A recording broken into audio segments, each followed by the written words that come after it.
Hi, I'm Em, and this is Fangfaria. Today, I'll be talking about those less than ideal habits we have for coping with stress.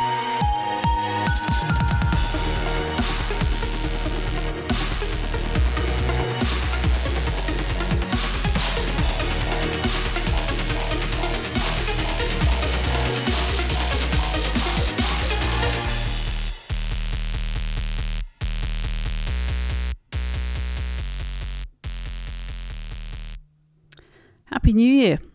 So it's that time of year where most of us are kind of reflecting on last year, thinking about the year to come and sizing up kind of where we're at and what we're going to do moving forwards. It's kind of a natural or I guess kind of socially induced point in the year that we do so.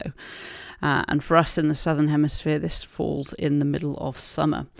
So it's a known thing that there's quite a lot of fitness goals that tend to come straight after Christmas and the overeating and things like that. But we also might look at goals for an academic year, because the academic year here starts in January as well, or just a time to kind of take pause and reflect on what's going on with us work-wise, personally, home, family, the whole nine yards. So as I've talked about before, the first stage in all of this is always just being aware of where you're at.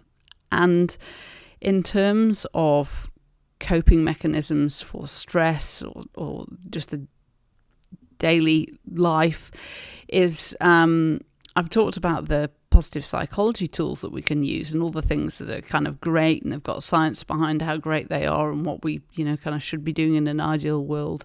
But what I haven't really talked about is kind of real time how we cope when we don't have these skills to hand or we haven't built them up first. Either kind of ways we've learned to cope with stress just through how we've got through life or with how it has been role modeled to us by those around us as we've grown up or gone through these situations alongside others and seeing what's worked for them.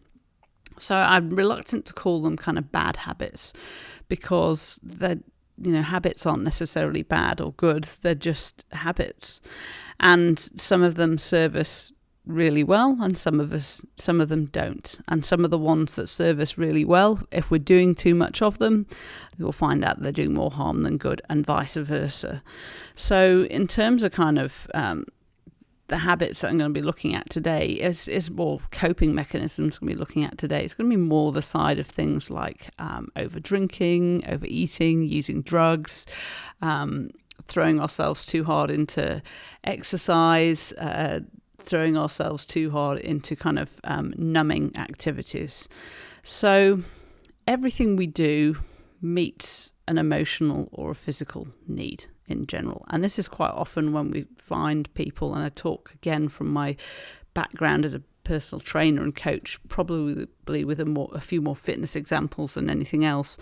But when we see what people really want to do, and it's not that they're not motivated to do it. So say it's a weight loss goal or a fitness goal, and they've got something they want to prepare for, say a 10k run, and they know what's involved, and they believe that their priorities are such that yes, they're going to run X times amount a week, and yes, they're going to turn their diet upside down and eat like a runner and do all of the good things and all the recovery things.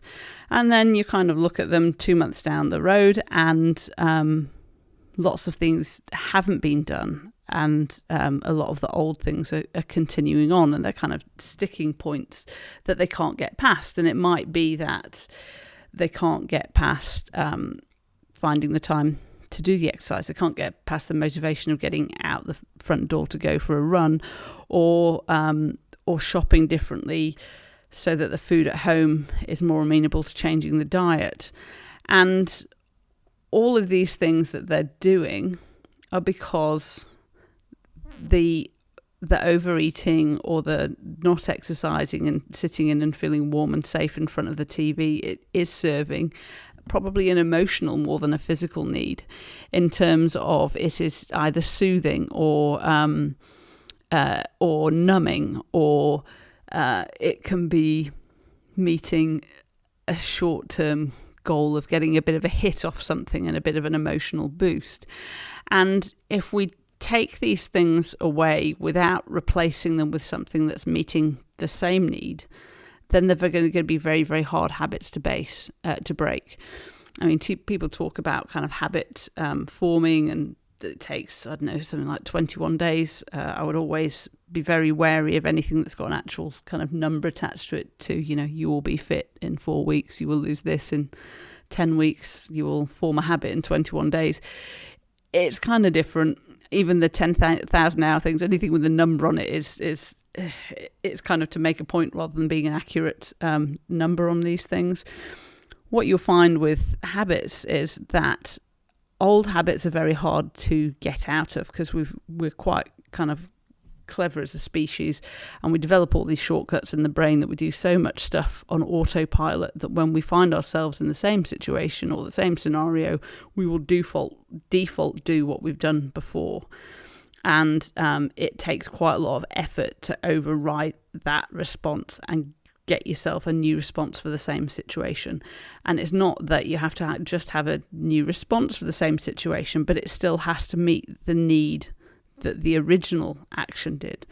So if you're emotional eating to feel better about yourself or whatever, it's kind of actually meeting. If the activity you're doing instead of that, or whatever you're eating instead of that, isn't meeting it, it's going to be very hard that when things get tough again, you don't go back to the original bad habit, rather than kind of keep at the new habit.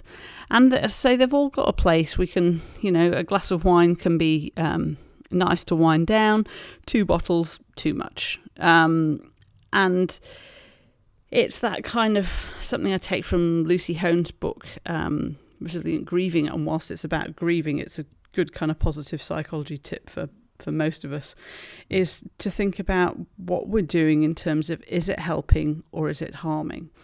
And that's not necessarily to say that when you suddenly come across all the things that you're doing that aren't helping or than less than helpful, that you suddenly cut them out, because that kind of deprivation side of it will have a bit of a snapback too. But just be aware and try and notice the patterns of what you're doing and how you're feeling when you do it. So it tends to be that things will be more linked to an emotional state, or to tiredness, or to stress, or to boredom, or to loneliness.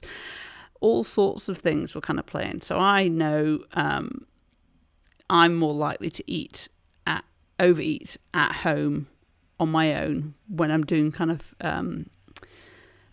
computer work or writing or reading or anything like that, where I'm essentially kind of inactive, and it's almost like a boredom thing. Can't quite describe it.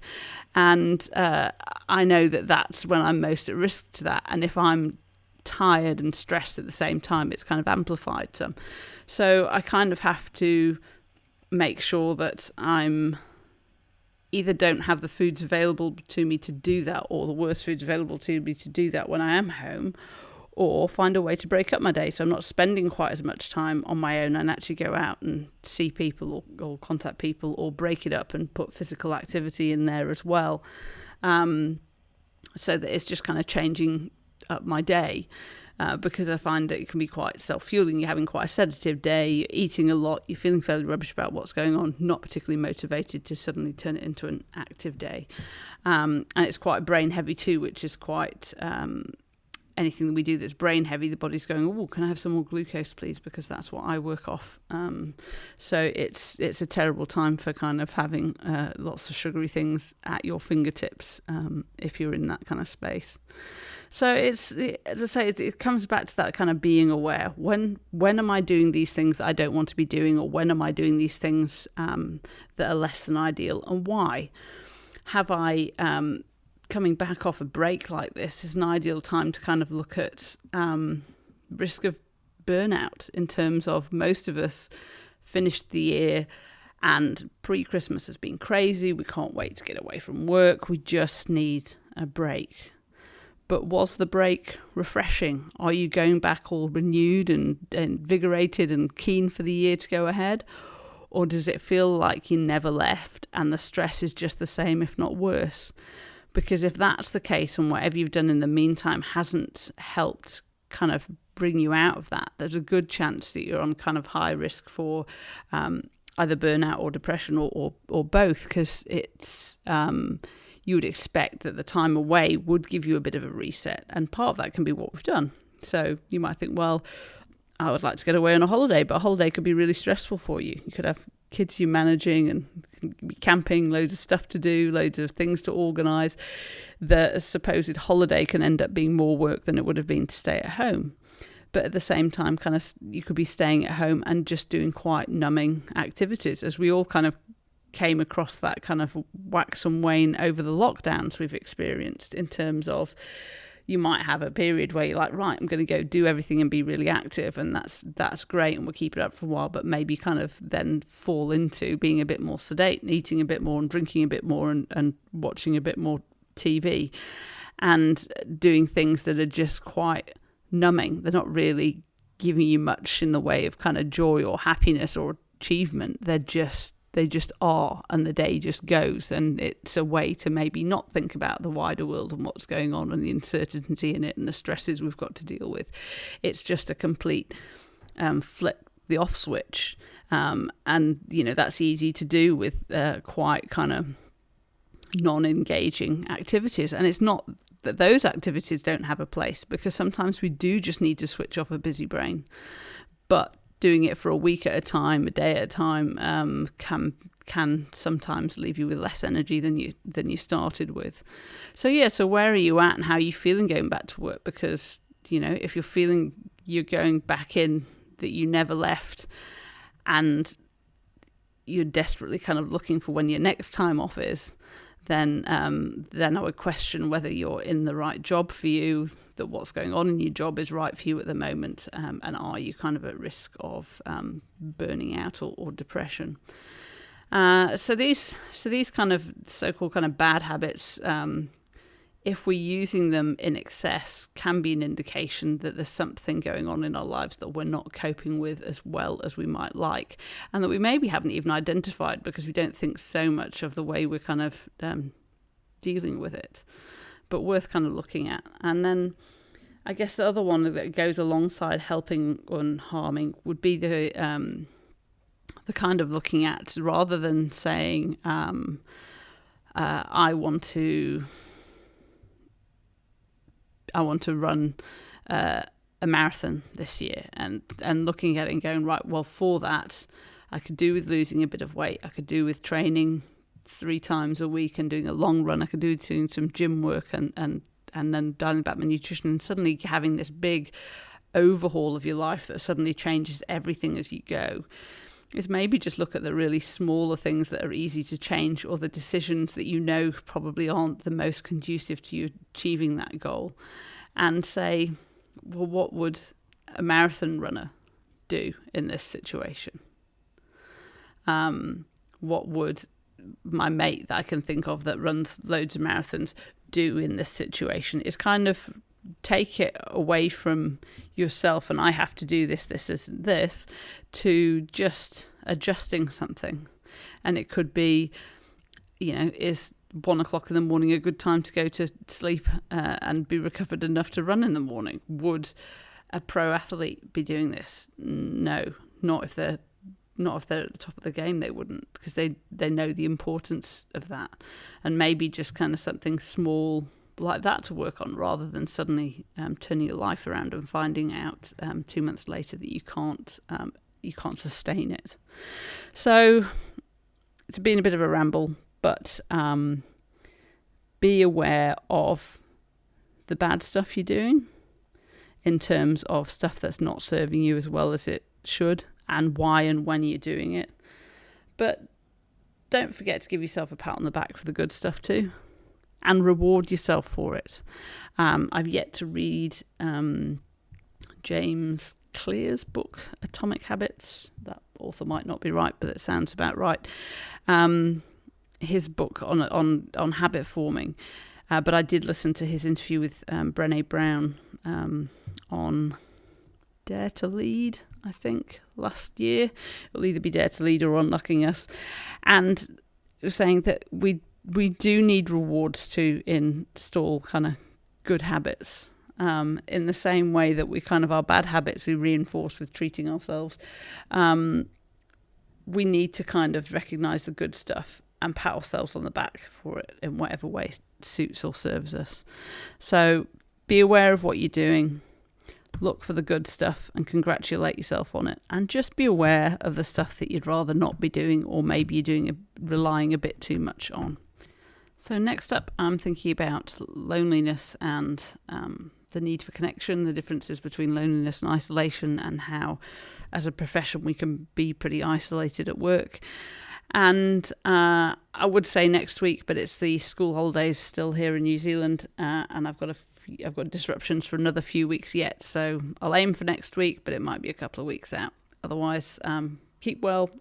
Thanks for listening, and catch you next time. Cheers.